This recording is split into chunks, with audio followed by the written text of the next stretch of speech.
Hey friends, today I'm excited to show you how I make crusty French baguettes at home using what I think is the best tasting French baguette recipe on YouTube, which is by Vincenzo's Plate. I've tweaked the recipe slightly by cutting the recipe into half, not using diastatic malt powder, shaping the baguettes differently, and changing the final proofing and baking method. I want to show you that you do not need to use diastatic malt powder to make excellent tasting baguettes, crusty, chewy, full of flavors with only 4 ingredients. I can't wait. Let's go.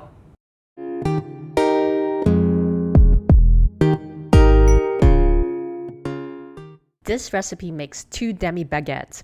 1 demi-baguette is about half the length of a regular baguette. The night before, 12 to 14 hours before you plan to start making baguettes, do this 5-minute prep work, which is to make the poolish, a pre-ferment that takes 5 minutes the night before, but it gives your baguettes deep and rich flavors that cannot be compared with same-day recipes. Add 95 grams of cold filtered water, 0.5 grams of instant yeast, which is slightly less than a quarter teaspoon. Add 95 grams of bread flour. Using a spoon, we're going to mix this into a cream from the middle. And as we mix this, it's going to thicken into a paste-like substance. The goal of this step is to ensure every bit of flour is hydrated and there are no pockets of flour in the mixture. Once this is achieved, I use a toothpick to scrape off any mixture from the spoon. Cover with cling wrap and the poolish is ready for fermentation. I write the fermentation start time directly on the wrap so I can easily track how long the poolish has been fermenting. Ferment the poolish overnight and check back in 12 to 14 hours. Check out the poolish, it's ready. How do you know your poolish is ready? Here's a guideline. Peak activity is what we're looking for. When you see large and small bubbles covering the surface area like this, it is ready. And if for whatever reason I cannot start making the baguettes right away, I will cover this in cling wrap and place it in the fridge to prevent the poolish from over fermentation. If I see that there is no or few bubbles, that means the poolish needs more time. Cover it with cling wrap and place it in the warmest part of your home and check back every 30 minutes until you see it reaches peak activity. The photo on your right shows poolish that is at risk for over-fermentation. Over-fermentation occurs when the poolish has been fermenting for too long. You will recognize it when there are lots of small bubbles over the surface and the bubbly surface seems to be deflating. Sometimes you might even detect an yeasty smell. If I see this, I will start making the baguettes right away because over-fermented poolish may result in baguettes with an yeasty smell. One last note about the time the poolish takes to reach peak activity. To achieve the benefits of a poolish baguette, which is its rich flavors and texture, we want to ensure the poolish is ready between 12 to 18 hours. The time the poolish takes to peak is dependent on 2 factors. 1, the amount of instant yeast used, which we can control, and 2, your room temperature, which is difficult to control in a home environment as it is influenced by your location, the season, whether air conditioning or heater is on. So, if you use the amount in this recipe and the poolish is ready before 12 hours, then reduce the amount of instant yeast next time. Let's make baguettes. Add 108 grams of water in a mixing bowl. Using a wet spatula, scoop up the poolish like so, and add it into the water. Use a toothpick to scrape off every bit of poolish on the spatula. Add 2 grams of instant yeast, 190 grams of bread flour.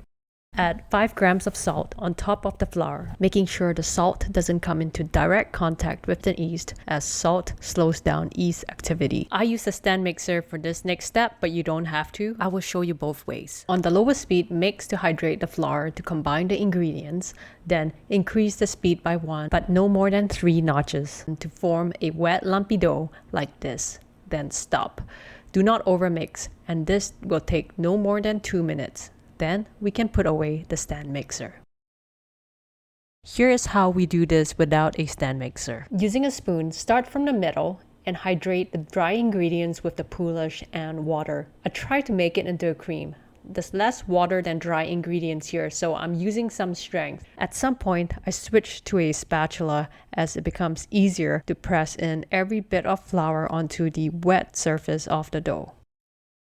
I'm switching back to a spoon to apply more pressure onto the flour into the dough. Because the poolish contains water, there is moisture in the dough, so don't be tempted to add more water. Keep pressing the flour into the dough and eventually you'll reach the goal of a wet lumpy dough like this.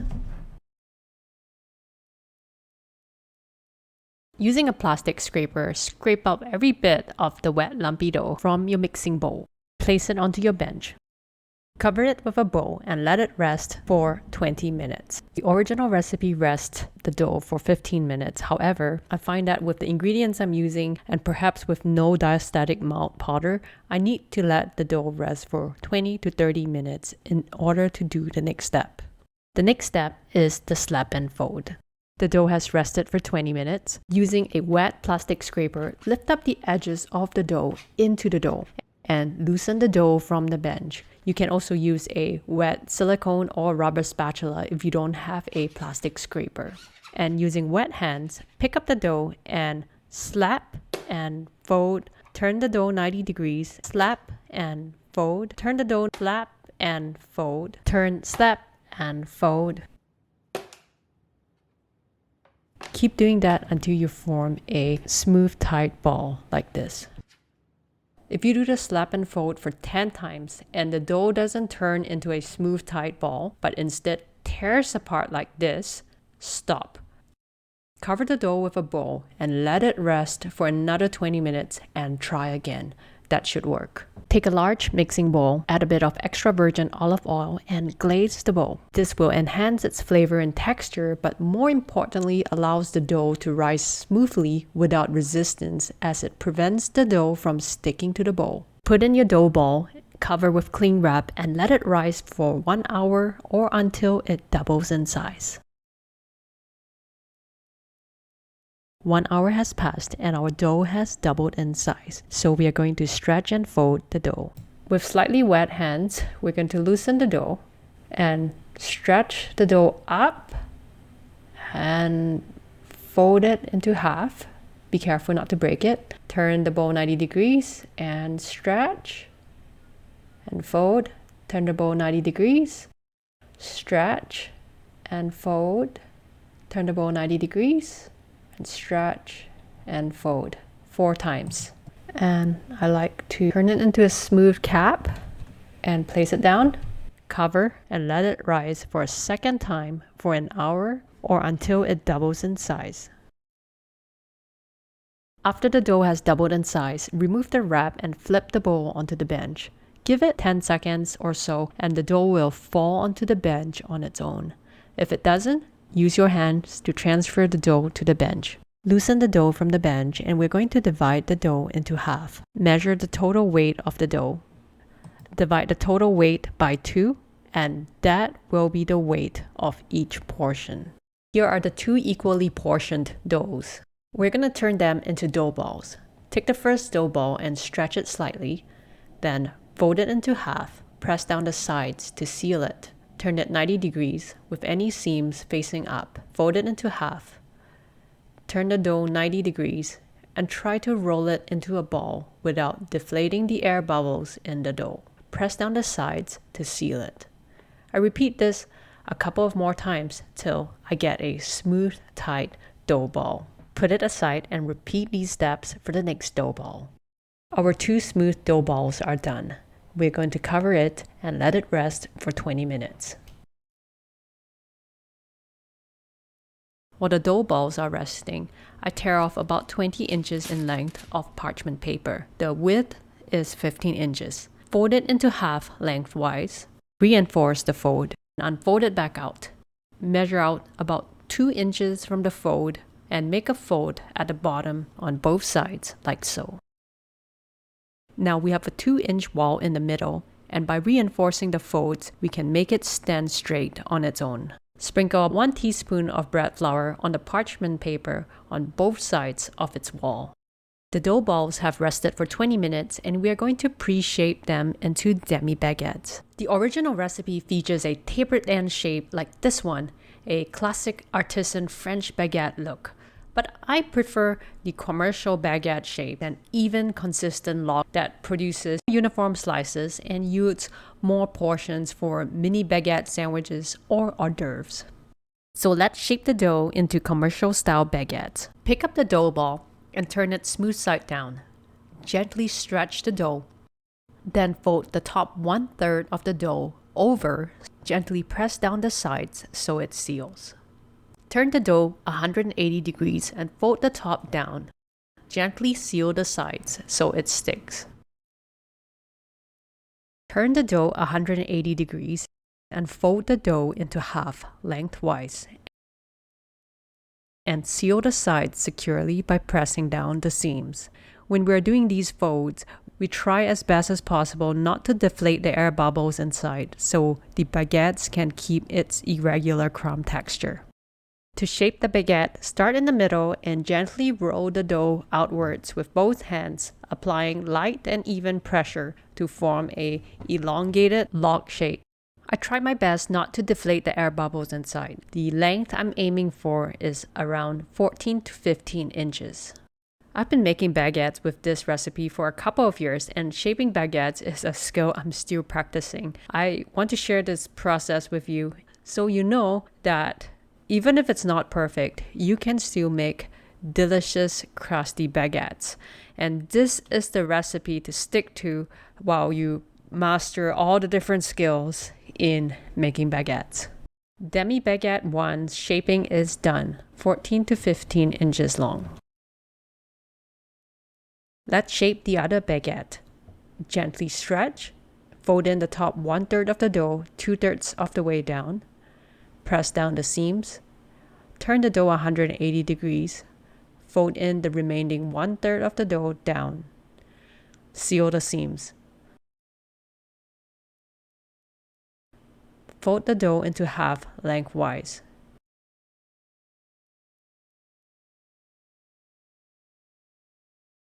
Seal the seams by pressing down the sides. Using 2 hands from the middle, gently roll the baguette outwards while applying slight pressure to elongate it to 14 to 15 inches long. Done. Transfer the 2 shaped baguette dough to the parchment paper. Then I will staple the parchment paper like so. Staple about 1 inch away from the dough ends on the top. This is to help the baguette dough keep its shape on its last rise. Cover the shaped baguette with a clean tea towel and let it go on its final rest for 45 to 60 minutes. While the shaped baguettes are resting, preheat the oven at 450 degrees Fahrenheit or 230 degrees Celsius. Place a baking tray of at least 1 inch in height on the bottom rack. 45 minutes have passed and it's time to score the baguettes. Carefully open up the parchment paper and using scissors cut through the middle parchment wall to separate the baguettes. For safety, I cut out the staples as well. You can use a baker's lump to score the baguettes, which produces cleaner and precise cuts. But I'm going to show you how I use a serrated paring knife. It's a lot easier and you don't have to worry about blades and scoring techniques. Let's score each baguette 3 times, 3 straight parallel lines. Oops, this is a bit short. Let's make this slightly longer. I definitely need more practice on scoring. Let's score the second baguette. Gotta remove the staple first. 3 straight parallel lines. Similar to before, we're going to staple the 2 parchment paper sides of each baguette together on the top, about 1 inch away from the baguette ends.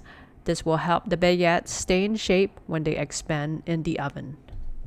Transfer the baguettes to a baking tray. Open up the preheated oven and add a cup of cold tap water into the preheated baking pan. This mimics the steam function in commercial ovens used in making baguettes, which keeps the dough surface moist and flexible so the baguettes can expand more at the beginning of the bake cycle. Bake the baguettes with the water tray for 10 minutes, then remove the water tray and bake the baguettes for another 10 to 15 minutes or until your baguettes turn golden brown. Alright, the baguettes are ready.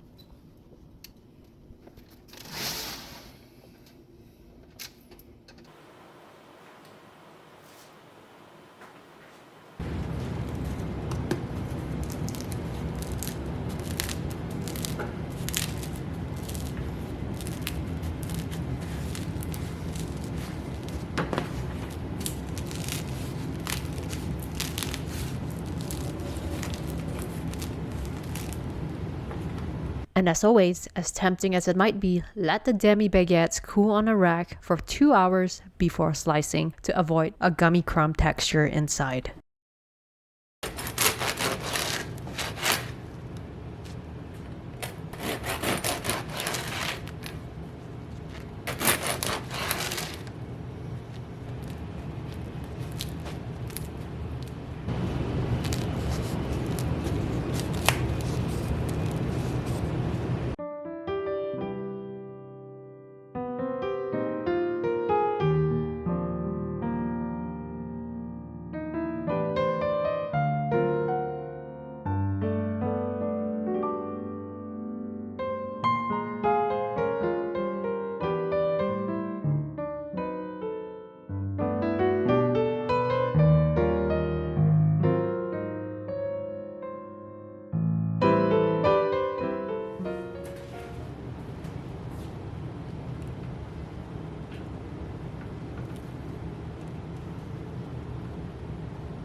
Baguettes stay fresh on the counter for just 1 day, so I freeze any slices I won't finish. You can also freeze the whole baguette by wrapping it well in cling wrap. Simply thaw it at room temperature for a few hours before serving. This homemade garlic bread I made for New Year's Eve is actually from frozen baguette that I thawed 6 hours before. And that's it! Here's a recap to the steps of making your own baguettes at home. This is my go-to French baguette recipe. I hope you give this a try and let me know what you think in the comments below. The more you make this, the easier it gets. So I hope you try it out. Thanks for watching. I'll see you next time.